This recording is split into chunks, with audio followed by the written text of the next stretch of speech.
weiter an jemanden, der sich auskennt und hört da manchmal mit und hat da sowas mal mitgekriegt. Das ist jetzt, wie gesagt, Hey, George is forcing me to do this here. He said not to say anything, but he's got the connections to shut me down, so there's really nothing I can do. And what he wants me to do is tell you a little bit about who I am and the product that I'm sitting next to here. I'm Casey Dowdell, and we're going to talk about the Casty Reverb today, which is a new reverb that my partner Brian and I have developed over the last 2.5 years. We spent a lot of time, we're very proud of it, and we're here in Germany showing it to Tonmeisters at the conference. It's been very successful. We've had a lot of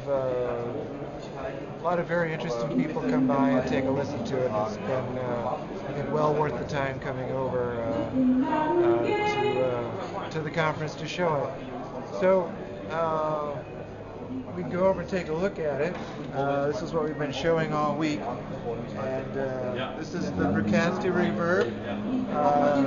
They call it the Model 7 or M7, and it's a more or less traditional reverb. It's not a convolution reverb at all, but we've tried very hard to maybe make a small step in advancing the science of reverberation. It's a fascinating science, and it's certainly one that deserves the research.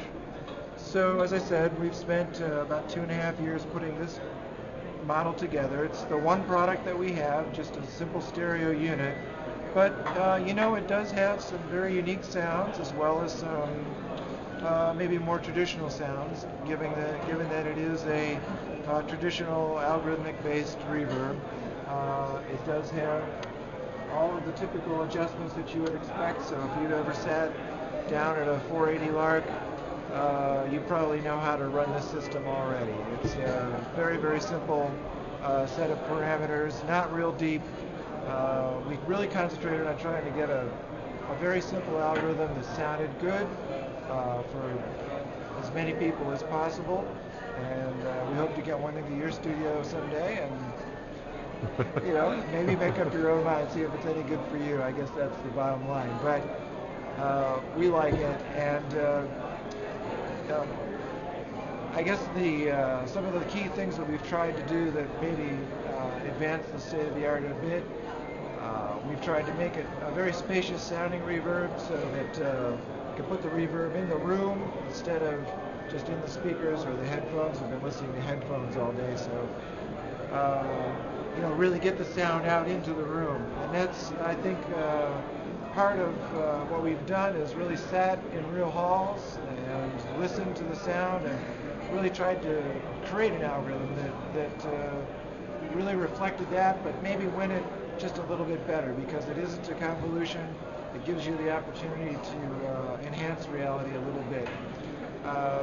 So we tried to do that. We can also cop the sounds of some of the earlier reverbs that you're maybe familiar with by turning up some modulation and so forth to get some traditional sounds which I've used in my studio for many, many years and wouldn't want to be without, and into some new sounds that I haven't used yet in recording situations, but I can say that we're working at Sound Mirror in Boston. It's a mastering facility where we're developing the presets, and we've been doing some interesting things with it there as far as working with some different types of music, and so far we've been very happy with it. The sounds are very promising, and I'm looking forward to getting out of development and getting back into the studio and really starting to do some real work with it, and be able to report back more on some of the real world aspects of it.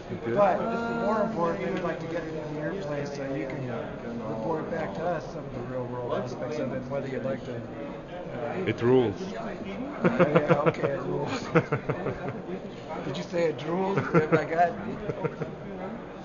Okay, can you tell us something about just the overall function in short? Yeah, sure. I mean, as I say, it's not there's no rocket science to this, so it's not a Fletcher's particularly difficult one to use. For example, programs, we have several different programs that you might want to use.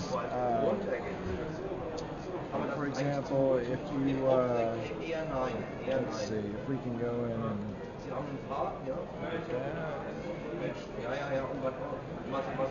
take a look at some of the different presets that we have. You can step through banks.